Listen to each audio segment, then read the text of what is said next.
Hello everyone, खमागणी and welcome to the world of stories. आ गया फिर से मैं आप लोगों के सामने एक और नया रियल सुपरनैचुरल एक्सपीरियंस लेकर। हमारा आज का जो इंसिडेंट है, जिसे आप एक कहानी भी बोल सकते हैं, वो एक बहुत इंपॉर्टेंट लेसन और नसीहत या फिर वार्निंग है, स्पेशली टीनेजर्स के लिए जिनको अपनी लाइफ में किक चाहिए होती है। जवान खून चैलेंजेस को स्वीकार करने के लिए रगों में दौड़ता रहता है और नए नए एडवेंचर करने में इस एज में बहुत मजा आता है। और ये एडवेंचर ढूंढते ढूंढते ये लोग पहुंच जाते हैं पैरानॉर्मल चीजों के पास, स्पेशली कुछ एक्सपेरिमेंट्स और कुछ गेम्स और कुछ ऐसी चीजें जिनके बारे में ना वो जानते हैं ना समझते हैं, उन्हीं को वो ट्राई कर बैठते हैं और ये उनके लिए लाइफ की सबसे बड़ी सजा बन जाती है। और कुछ ऐसी गलती की भारत ने जब वो 9th क्लास में थे अपने 3 दोस्तों के साथ, और इस वजह से उनकी जिंदगी एक अलग डायरेक्शन में चली गई। और आज भी जब वो उस पल को याद करते हैं तो वो रिग्रेट करते हैं। और इस इंसिडेंट के थ्रू वो उन सभी टीनेजर्स को ये मैसेज देना चाहते हैं कि इन चीज़ों से खेलें ना। सुने जैसे मैं आपको सुना रहा हूं, देखें और जाने दें। जी हाँ, आप लोगों ने वीजी बोर्ड, जैसे हम भारतीय ouija बोर्ड भी बोल देते हैं, उसका नाम तो जरूर सुना होगा। और कभी ना कभी आपके मन में जरूर आया होगा कि क्यों ना मैं भी वीजी बोर्ड से खेलूं और ट्राई करूं कि वाकई में कोई स्पिरिट आती है या फिर नहीं।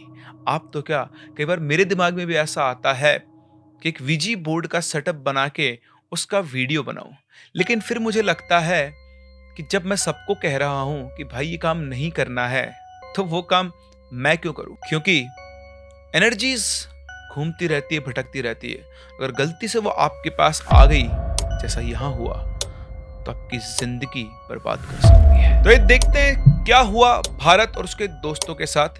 ये सभी लोग मसूरी के एक मशहूर बोर्डिंग स्कूल में पढ़ा करते थे। ये 4 दोस्त थे जो भारत के 4 अलग अलग कोनों से आए थे। भारत जो बिलोंग करता था आसाम से, ट्रेवॉन जो बिलोंग करता था बेंगलोर से, हबील जम्मू कश्मीर से और पारस उत्तराखंड से। इन चारों को इनके पेरेंट्स ने 3rd क्लास से इस बोर्डिंग स्कूल में भेज दिया था और ये चारों के चारों 3rd क्लास से ही एक दूसरे के दोस्त बन गए थे। मतलब ये बोल सकते हो कि 3rd क्लास दोस्त ने, मतलब 3rd क्लास दोस्त नहीं थे, दोस्त तो बहुत अच्छे थे, लेकिन 3rd क्लास से एक दूसरे के बहुत ही अच्छे दोस्त बन गए थे। साथ में सोते थे, साथ में खाते थे और हर बदमाशी के अंदर साथ रहा करते थे। सब कुछ बढ़िया चल रहा था तब तक जब तक कि 9th स्टैंडर्ड में नहीं पहुंचे। बात है ईयर 2010 की। इनके फाइनल एग्जाम से पहले ट्रेवॉन बेंगलोर गया हुआ था और वहां से जब वो वापस आया तो वो अपने कजिन से एक नया एडवेंचर सीख कर आया। उस रात जब ट्रेवॉन आया तो इनमें से कोई भी नहीं सोया, सब बातें कर रहे थे। और फिर ट्रेवॉन ने इन सबको बताया वो नया एडवेंचर, वो सीक्रेट जो वो सीख कर आया था। उसने बताया कि मैंने बेंगलोर जाकर वीजी बोर्ड बनाना सीखा है और अब हम लोग उसको यहाँ पर ट्राई करेंगे। उसने बताया कि उसको वीजी बोर्ड यूज करना और उसको कैसे बनाना उसके कजिन्स ने सिखा दिया है। अब वीजी बोर्ड का नाम सुनते सभी लोगों के गूज़बम्प्स आ गए, क्योंकि इन लोगों ने वीजी बोर्ड का नाम तो सुना था, लेकिन वो काम कैसे करता है, उसे बनाते कैसे हैं, ये इनमें से किसी को भी नहीं आता था।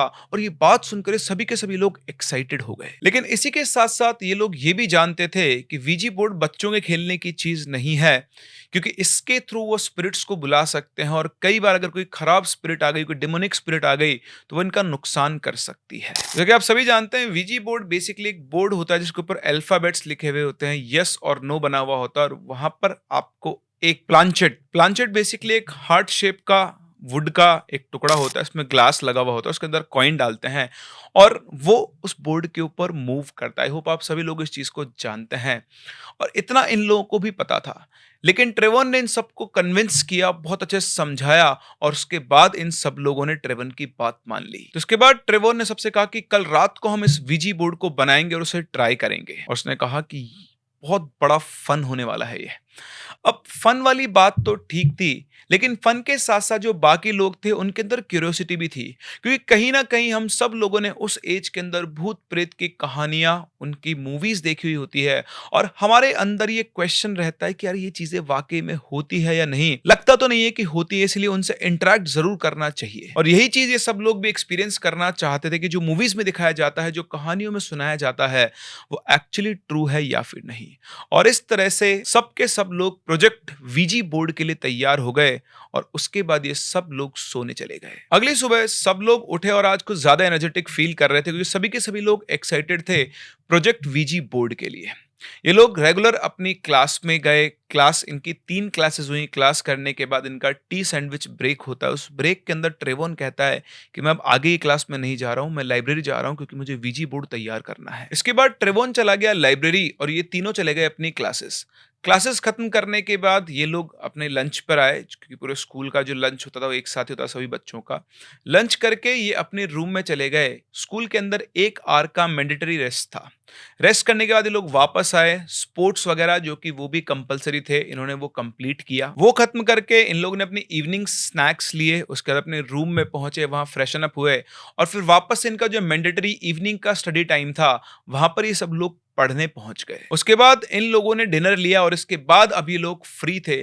फ्री होते ही ये सब लोग एक कमरे में पहुंच गए और ट्रेवन के पास पहुंचकर ये लोग सीखने लगे क्योंकि ट्रेवन इनको इंस्ट्रक्शंस दे रहा था कि कैसे वीजी बोर्ड बनेगा और कैसे उसे खेला जाता है। अब तक रात के करीबन 10 बज चुके थे। इनके स्कूल में जो हॉस्टल्स थे उनमें एक रूम में 4 स्टूडेंट को अलॉट किया जाता था और 4 स्टूडेंट रह सकते थे।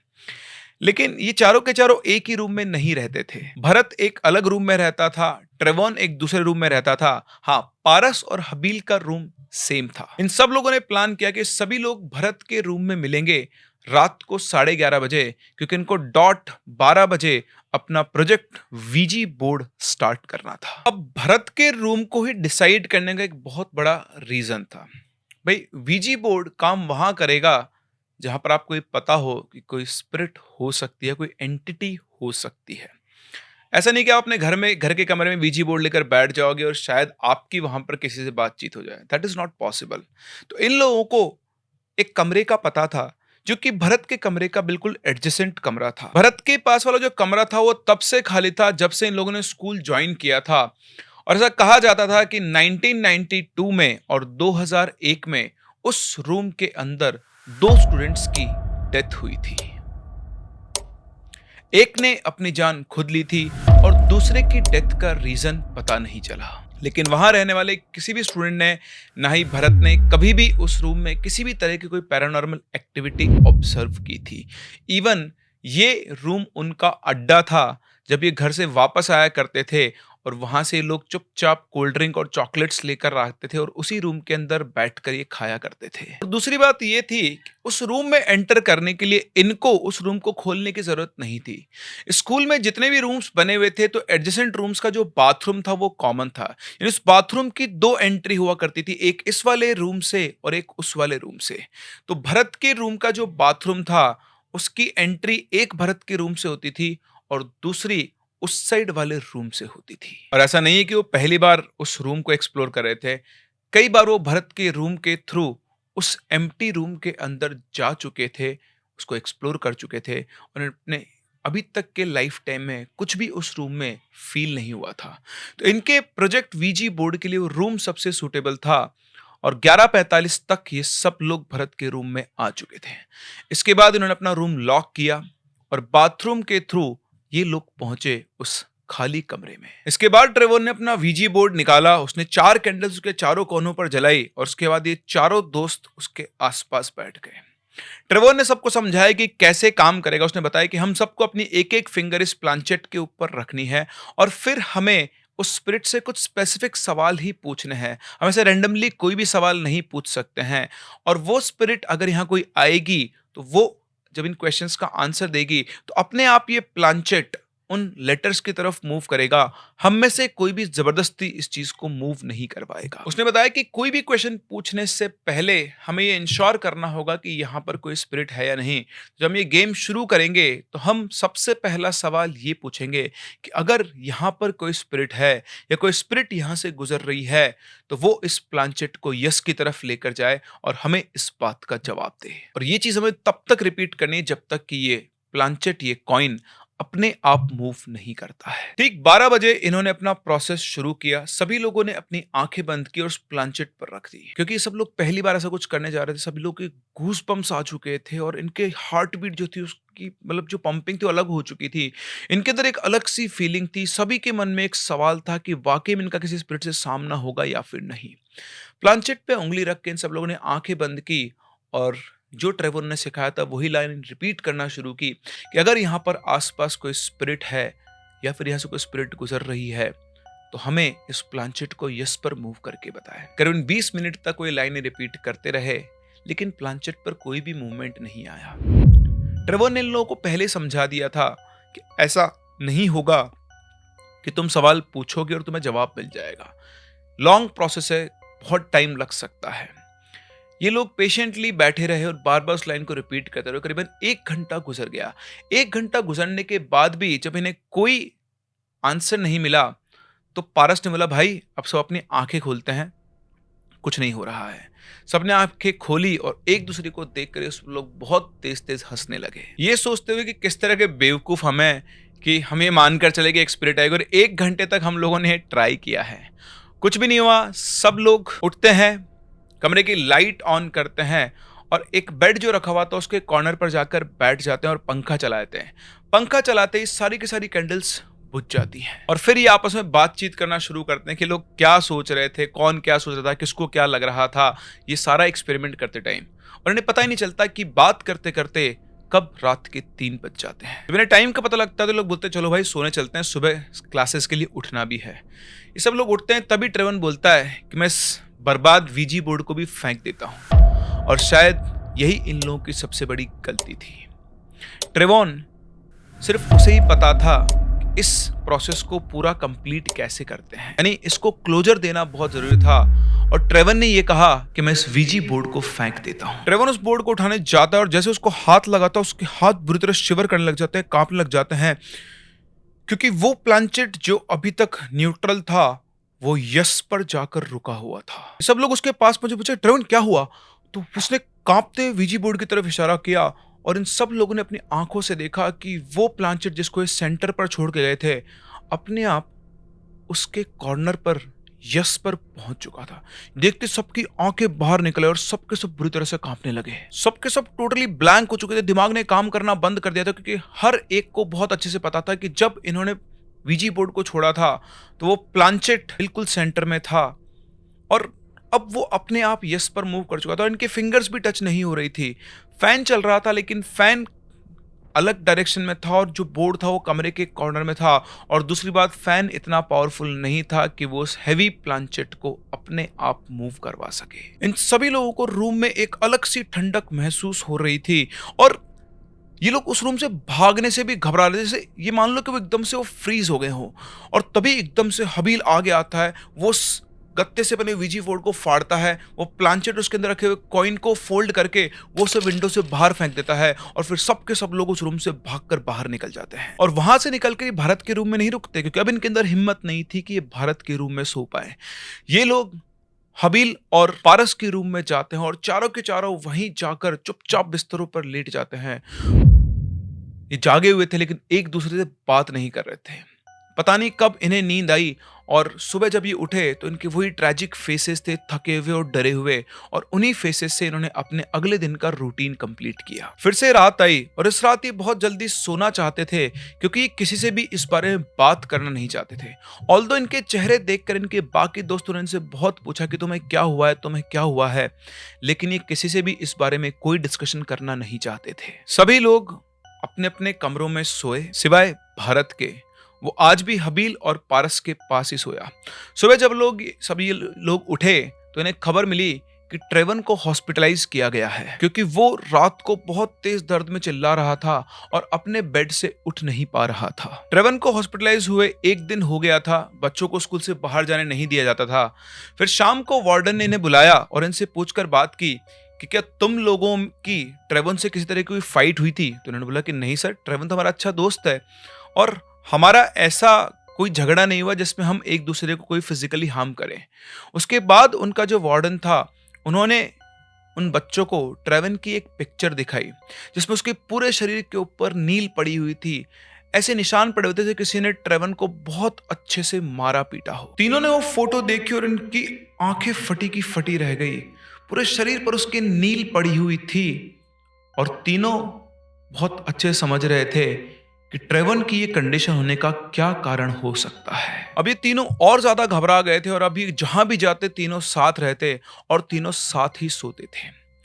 2-3 दिन के बाद इनको ये खबर मिली कि ट्रेवन को की जो बॉडी है उसको वो हाफ पैरालाइज हो चुकी है। और ये बात सुनते ही वो तीनों ये समझ चुके थे कि ट्रेवन के साथ कुछ ना कुछ इविल हुआ है, कुछ ना कुछ ऐसी पैरानॉर्मल चीज हुई है जो उस दिन इन्होंने जो प्रोजेक्ट वीजी बोर्ड किया था उसकी वजह से हुई है। ये तीनों रोने लगे। जब ट्रेवन के पेरेंट्स स्कूल में आए तो ये लोग उनसे मिले और उनके सामने टूट गए और उन्हें सारी डिटेल बता दी कि किस तरह से उन्होंने उस रूम के अंदर वो वीजी बोर्ड का एक्सपेरिमेंट किया था और उसकी वजह से ही ट्रेवन की तबीयत खराब हो रही है। उनकी बात सुनकर ट्रेवन के पेरेंट्स को विश्वास नहीं हुआ एक बार को, क्योंकि वो लोग इन चीजों में नहीं मानते थे। बट हाँ, पार्शली उन्हें समझ में आ गया था क्योंकि ट्रेवन ने एक बार उनके सामने भी वीजी बोर्ड से खेलने की बात डिस्कस की थी। उन्होंने बताया कि ट्रेवन ये कह रहा था कि उसने वीजी बोर्ड बनाना सीखा और वो स्कूल जाकर अपने दोस्तों के साथ इसको ट्राई करेगा। जब हमने उससे ये बात सुनी थी तो हमने उसे ये सब करने से मना किया था। उसके पेरेंट्स ने आगे बताया कि वो लोग ट्रेवन को अब हमेशा हमेशा के लिए वापस लेकर जा रहे हैं, वो ये स्कूल दोबारा से ज्वाइन नहीं करेगा। ये सुनते ही ये सब लोग और ज्यादा टूट गए कि उनका जो बेस्ट फ्रेंड था वो वापस जा रहा है और जाते जाते भी उससे मिल नहीं पाएंगे। जब तक इनके स्कूल के वेकेशन नहीं होते हैं इनमें से कोई भी ट्रेवन से मिल नहीं पाएगा और ट्रेवन दोबारा कभी स्कूल नहीं आएगा। एक तो ये पहले से ही ट्रेवन के बीमार होने की वजह से दुखी थे और जब उन्हें ये न्यूज़ पता लगी तो ये तीनों के तीनों टूट गए और एक साथ बैठकर तीनों फूट फूट कर रोने लगे कि क्यों उन्होंने ये इतनी बड़ी गलती की। ये सब होने के बाद ये ना पढ़ पाते थे ना खेल पाते थे, किसी भी चीज में इनका मन नहीं लगता था क्योंकि जहां भी जाते ट्रेवन के साथ इनकी मेमोरीज इनके सामने फ्लैशेस की तरह आने लगती है। करीबन 1 महीना लग गया इन लोगों को सेटल होने में और ये समझने में कि ट्रेवन वाकई में वापस अब दोबारा इनके साथ स्कूल नहीं आएगा। जैसे तैसे करके इन्होंने अपने आप को संभाला, लेकिन फिर आया इनके लिए एक और शॉकिंग फेज।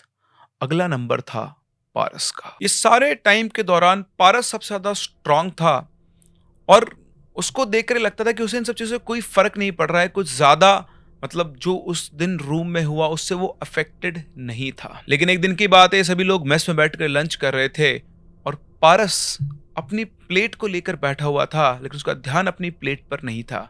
इवन उसने अपनी प्लेट में कोई खाना भी नहीं रखा था और बस वो मेस की खिड़की से बाहर फुटबॉल ग्राउंड की तरफ एकटक घूर रहा था। और फिर जैसा स्कूल्स में होता है, बोर्डिंग स्कूल्स के अंदर सभी बच्चे एक साथ बैठे होते हैं मेस के अंदर, सभी आंख बंद कर खाने से पहले प्रे कर रहे थे। जब सभी बच्चे प्रे कर रहे थे तो एकदम से किसी की टेबल के ऊपर जोर से हाथ मारने की आवाज आई। सबने आंख खोली तो देखा कि वो पारस था। पारस ने अपने दोनों हाथ से एकदम से टेबल बहुत तेज मारा, जिससे बहुत तेज आवाज हुई और सभी बच्चों की आंख खुल गई। उसकी आंखों के अंदर एक अलग सा गुस्सा था। ये सब देखकर इनका जो हाउस बॉय था वो पारस के पास गया, उससे पूछा कि तुम्हें क्या हुआ है। उसने कंधे पे हाथ रखा और पारस वहीं के वहीं बेहोश हो गया। पारस को तुरंत स्कूल की डिस्पेंसरी में ले जाया गया और वहां पर उसको मतलब ड्रिप वगैरह चढ़ाई गई।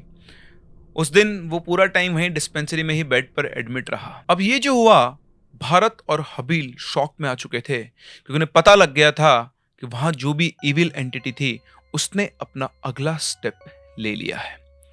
उधर रात को इनको पता लगा कि पारस को बहुत हाई फीवर है। भारत और हबील उसकी तबीयत ठीक हो जाए इस चीज की प्रार्थना कर रहे थे और अगले दिन ये लोग पारस से मिलने पहुंचे। उन्हें लगा था कि पारस से बातचीत करेंगे, पूछेंगे कि आखिर उसे क्या हुआ है। लेकिन जब ये वहां पहुंचे तो पारस बिल्कुल उसकी बॉडी ऐसा स्टिफ हो रखी थी और वो अभी भी दीवार के कोने की तरफ सिर्फ घूर रहा था। उन्होंने उसे बहुत हिलाया, बातचीत करने की कोशिश की, लेकिन वो इनकी बात का कोई जवाब नहीं दे रहा था। इन्हें लगा कि शायद वो बात नहीं करना चाहता और उन्हें भी उसको परेशान नहीं करना चाहिए, इसलिए वो उसी टाइम वहां से चले गए। उसी रात देर रात इन्हें सब लोगों के इधर उधर भागने की और चिल्लाने की आवाजें आ रही थी। ये आवाजें सुनकर ये लोग रूम खोल के बाहर निकले। उन्होंने देखा कि पूरा स्कूल का स्टाफ इधर उधर भाग रहा है और सब चिल्ला रहे हैं इधर से उधर, लाइक कि सबको कहीं ना कहीं जाने की जल्दी है। जैसे तैसे करके उन्होंने एक नाइट गार्ड को पकड़ा और उससे पूछा कि भाई साहब क्या हुआ, ये सब क्या चल रहा है। और इसके बाद उस गार्ड ने जो बताया उससे ये दोनों बुरी तरह से टूट गए। उस गार्ड ने कहा कि पारस बाबा ने डिस्पेंसरी की छत से छलांग लगा दी है और सब लोग उनको हॉस्पिटल लेकर गए हैं। अब ये सुनते इनका दिमाग खराब हो गया और जो सबसे अजीब बात थी वो ये थी कि जिस डिस्पेंसरी में पारस था उसकी छत पर पहुंचने का कोई रास्ता नहीं था, वहां कोई सीढ़ियां नहीं थी, कोई चढ़ने का रास्ता नहीं था।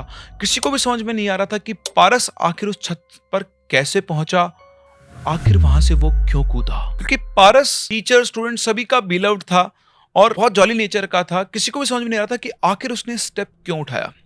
लेकिन शायद ये दोनों कहीं ना कहीं जानते थे कि कदम पारस ने नहीं उठाया है। दोनों बुरी तरह घबरा गए थे, उन्हें समझ में नहीं आता कि अब इन्हें क्या करना है। आखिर 9th क्लास में लोग पढ़ते थे, कर भी क्या सकते थे। अगले दिन ये लोग अपने स्कूल काउंसलर के पास पहुंचे। उन्होंने उनसे कहा कि जो ट्रेवन के साथ हुआ और हमारे दोस्त पारस के साथ हुआ, हम लोग इससे बहुत ज़्यादा डिस्टर्ब हैं। ना हम अपनी पढ़ाई पे फोकस कर पा रहे हैं, ना हम कोप अप कर पा रहे हैं। हमें कुछ दिन का ब्रेक चाहिए, हम लोग घर जाना चाहते हैं। काउंसलर ने इमिडिएटली इनको छुट्टी दे दी, क्योंकि सभी लोग जानते थे कि ये चारों दोस्त थे और जब आपके इतने नियरेस्ट दोस्तों के साथ ऐसा कुछ हो रहा है तो उसने 1 मिनट भी नहीं लगा उनको छुट्टी देने के लिए। और छुट्टी देने के बाद आफ्टरनून में जो स्कूल का हेडमास्टर थे उनके रूम में इन दोनों को बुलाया गया। बुलाने के बाद उसने इनके पेरेंट्स को कॉल किया और उन्हें समझाया कि क्या सिचुएशन चल रही है। और उसने ये भी कहा कि हम इन दोनों बच्चों को न्यू दिल्ली तक भेज रहे हैं, आप वहां से इनको पिक कर लेना। उसने ये भी कहा कि वहां पर ये इन दोनों को एक साइकोलॉजिस्ट के पास भेज रहा है ताकि यहाँ पर जो भी कुछ हुआ है उससे इनको थोड़ा आराम मिल पाए। इन्होंने अपना सामान पैक किया और अगले दिन ये लोग दिल्ली पहुंच गए और इनका उस साइकोलॉजिस्ट के साथ सेशन हुआ। इसके बाद हबील के फादर उसे लेने आए हुए थे, तो वो अपनी श्रीनगर की फ्लाइट लेकर वहां चला गया और भारत अपने बड़े भाई के साथ आसाम के लिए निकल गया। उसका बड़ा भाई दिल्ली में ही बिजनेस किया करता था, तो उसे फोन कर दिया गया था और वो उसे लेकर आसाम के लिए निकल गया। अपने घर पहुंचते ही भारत हबील ने ट्रेवॉन को कॉल किया ये बात करने के लिए अगर उसके साथ क्या हुआ। तो उनकी उससे बात हुई तो उसने उसका ज्यादा बात करने का मूड नहीं था और जो भी उसके साथ हुआ उससे वो बहुत रिकवर करने की कोशिश कर रहा था। इन दोनों से उसने ज्यादा देर बात ही नहीं की। उसके बाद भरत और हबील ने पारस को कॉल करने की कोशिश की, लेकिन उनसे कोई जवाब नहीं आ रहा था। 2-3 दिन के बाद पारस की मदर ने फोन उठाया और उन्होंने उसको बताया कि पारस के दोनों पैरों में फ्रैक्चर हो चुका है और जहां से वो कूदा था उसके बॉडी पे बहुत सारे घाव हो गए हैं, क्योंकि वहां पर ग्राउंड पे जो ईंटें लगी हुई थी वो उसके शरीर के अंदर, पत्थर और ईंटें उसके शरीर के अंदर घुस गई थी। उसने ये भी कहा कि पारस तुम दोनों से अभी बात नहीं करना चाहता है। उन दोनों ने फोन कट कर दिया। उसके बाद भारत ने 2-4 दिन के बाद भारत ने हबील को फोन किया और उसका फोन भी स्विच ऑफ आने लगा। भारत बार बार ट्राई करता, लेकिन हर बार उसका फोन स्विच ऑफ आ रहा था और उसके अगले 2-3 दिनों तक भी भारत हबील के फोन को ट्राई करता रहा, लेकिन उसका फोन स्विच ऑफ ही आ रहा था। लेकिन सैड पार्ट ये नहीं था कि हबील का फोन नहीं मिल रहा है, उसके पास कोई और तरीका नहीं था उससे बात करने का। फिर उसकी बात हुई अपने स्कूल में। उसे स्कूल से पता लगा कि हबील अपना नाम विड्रॉ कर रहा है स्कूल से और अब वो दोबारा स्कूल में नहीं आएगा। और उन्होंने ये भी कहा कि भारत को भी थोड़े और दिन घर रहना चाहिए, क्योंकि अभी उसके तीनों दोस्त स्कूल से जा चुके हैं, वो यहाँ आएगा तो उसके लिए बहुत ट्रॉमेटिक होगा। किसी को भी पता नहीं था कि हबील के साथ क्या हुआ, सिर्फ उसके फादर के अलावा, क्योंकि वही उसे वहां लेने आए थे। उसके बाद कभी भारत का हबील से कांटेक्ट नहीं हुआ। इस इंसिडेंट के कुछ दिनों बाद भारत का भी, आप ये मान लो कि जो मेंटल टेम्परामेंट था वो डिग्रेड होने लगा। उसे बहुत गुस्सा आने लगा। उसे अपने ही घर में किसी ना किसी चीज से डर लगा रहता था। उसे हर वक्त ऐसा लग रहा था कि उसके आसपास कोई घूम रहा है। इवन जब उसके पेरेंट्स उसके रूम में आते थे तो उनसे भी डर जाता था। वो उसे टच करने की कोशिश करते थे तो भी वो बहुत बुरी तरह से घबराता था कि जैसे उसको कोई अनजान लोग टच करने की कोशिश कर रहे हैं। धीरे धीरे उसके खाने पीने में प्रॉब्लम आने लगी। वो जो भी खाता था उसे वो वॉमिट कर देता था। जब ये चीज ज्यादा बढ़ गई तो भारत के पेरेंट्स ने डिसाइड किया कि वो लोग डॉक्टर को दिखाएंगे। डॉक्टर को जब दिखाया तो सारी रिपोर्ट्स नॉर्मल थी। उनको कोई क्लू नहीं लग पा रहा था कि आखिर क्यों खाना खाते ही ये वॉमिट कर देता है, लेकिन उसकी वॉमिटिंग दवाइयां देने के बाद भी रुक नहीं रही थी। फिर कई लोगों के समझाने के बाद ये लोग एक बहुत रिनाउंड बाबा के पास पहुंचे उत्तर प्रदेश में। वहां जाकर जब उन बाबा से पूछा गया कि क्या हो रहा है इसको, तो उन्होंने सारी कहानी बता दी बिना भारत के कुछ बताए कि कैसे इन लोगों ने अपने स्कूल के अंदर वो वीजी बोर्ड ट्राई किया था और वहां से इनके साथ कोई इविल एंटिटी लग गई है। उसके बाद उन बाबा ने एक पानी का ग्लास भरत को दिया और उसे पीने को कहा। उसे लेकर भरत पी गया और जैसे उसने पिया वो बाबा मुस्कुराए और बोले कि चिंता की कोई बात नहीं है। जो भी इन्होंने किया उस दिन, उससे जो भी एंटिटी आई उसने भरत को पजेस नहीं किया है, क्योंकि ये फूका हुआ पानी है। अगर इसके शरीर में कुछ होता तो ये पानी कभी नहीं पीता, और अगर पीता भी तो ये वापस से उल्टी कर देता। उन्होंने ये भी बताया कि इन सभी बच्चों ने उस कॉइन को छुआ था, उसकी वजह से उस सोल का एक टच इन लोगों के पास आया। फिर धीरे धीरे जब वो इनके साथ रहने लगी तो वो इनसे एनर्जी गेन करने लगी, और वो इनके माइंड को कंट्रोल करने लगी, और वो इनको प्रोवोक कर रही थी कि ये अपनी जान खुद ले लें, क्योंकि जो भी स्पिरिट इनसे आकर चिपकी वो एक इविल स्पिरिट थी, एक बुरी ताकत थी, और वो इनकी आत्माओं को कैद करना चाहती थी। उसके बाद बाबा ने कहा कि इसको तो मैंने बचा लिया, लेकिन उन तीनों के फ्यूचर का मुझे कोई पता नहीं है, क्योंकि ये जो भी कुछ है वो तब तक नहीं रुकेगा जब तक या तो उसे उसका इलाज नहीं किया जाए, या फिर तब तक वो लोग मर ना जाएं। इसके बाद भरत के लिए बाबा ने एक बड़ी पूजा की। उसके बाद उसे वापस एक बार और पानी पीने को दिया और कहा कि अब इसके आसपास वो बुरी आत्मा कभी नहीं आएगी। इसके बाद भरत ने अपने दोस्तों को कई बार कॉल करने की कोशिश की, लेकिन उसका फोन कोई नहीं उठा रहा था। वो नंबर्स सब स्विच ऑफ हो चुके थे। उसके पास कोई तरीका नहीं था कि अपने दोस्तों से कांटेक्ट कर पाए। इसके साथ साथ उन सभी को अपना वो स्कूल छोड़ना पड़ा, और स्कूल छोड़ने के साथ साथ उन्हें अपना एक एकेडमिक ईयर भी वापस से रिपीट करना पड़ा दूसरे स्कूल में। और सिर्फ इतना ही नहीं, उस इंसिडेंट के बाद से आज तक कभी चारों दोस्त दोबारा कांटेक्ट में नहीं आए हैं, ना किसी फोन कॉल से, ना ही फिजिकली। तो अगर बाय चांस भरत के साथ साथ उनके बाकी के 3 दोस्त ये कहानी सुन रहे हैं, तो आप मेरे थ्रू एक दूसरे से कांटेक्ट कर सकते हैं। कमेंट सेक्शन में आप बता सकते हैं, अगर बाय चांस आपके पास ये स्टोरी पहुंच गई तो आप एक दूसरे जरूर मिले, क्योंकि भरत के हिसाब से उस दिन के बाद से इनकी जो कई सालों की बचपन वाली फ्रेंडशिप थी वो खत्म हो गई। आई होप आप सभी लोग सेफ होंगे, और भगवान करे आप लोग लाइफ में दोबारा जरूर मिले। इसी के साथ साथ भरत सभी टीनेज लोगों को एक मैसेज भी देना चाहते हैं। जिन चीजों को आप फन और एडवेंचर समझते हैं, लेकिन जिनके बारे में आपको कोई नॉलेज नहीं है, उन चीजों को कभी भी छेड़ना नहीं चाहिए। हो सकता है कई बार कुछ लोग इन चीजों को ट्राई करें, उनके साथ कुछ भी ना हो, लेकिन कुछ लोगों के साथ कुछ हो सकता है, जैसा इस केस में हुआ, और ये आपकी जिंदगी के लिए भी खतरनाक बन सकता है। अगर लाइफ में कभी कोई आपके सामने आकर कहता है कि वो एक स्पिरिट को बुला सकता है, एक गेम खेलते हैं जिससे हम लोग स्पिरिट से इंटरेक्ट कर सकते हैं, तो उसे क्लियर नो कह दें, क्योंकि आपको नहीं पता कि आपका ये गेम सक्सेसफुल होगा या नहीं। लेकिन अगर बाय चांस सक्सेसफुल हो गया और कोई इविल स्पिरिट आ गई, आपकी जान पर बन सकती है। इसलिए सतर्क रहें, सावधान रहें, ऐसे गेम्स से दूर रहें। आपको क्या लगता है? अपने व्यूज कमेंट सेक्शन में जरूर बताएं। क्या वीजी बोर्ड सही है? इनका जो एक्सपीरियंस था वो उस वीजी बोर्ड की वजह से था, और ऐसे कई एक्सपीरियंसेस हैं जो पहले भी मैंने शेयर किए इस वीजी बोर्ड को लेकर। और मेरी आप सभी लोगों को नसीहत है कि वीजी बोर्ड वाला गेम छोड़ दें। गेम्स खेलने के लिए और भी बहुत सारे गेम्स हैं। अभी कुछ दिनों पहले बैठे बैठे मेरे भी दिमाग में आया था कि मैं भी वीजी बोर्ड खेलते हुए एक वीडियो बनाऊंगा, लेकिन अब अपने दिमाग से वो कचरा जा चुका है। शायद ये स्टोरी मैं आपको बताऊं, मुझसे 2021 में शेयर की गई थी, लेकिन ये अभी मुझे मिली है। वो वीडियो जो बनाने दिमाग में आया ना, उसके कुछ दिनों बाद मतलब एक इंडिकेशन आया कि भाई ये काम नहीं करना है। जिस चीज की नसीहत तुम लोगों को दे रहे हो वही काम तुम खुद करोगे ना ना ना। ये था एक रियल एक्सपीरियंस भरत का, उसके दोस्तों का, जब उन्होंने स्टार्ट किया प्रोजेक्ट वीजी बोर्ड। हम लोग मिलते हैं अपनी अगली कहानी में, तब तक के लिए keep loving and keep listening.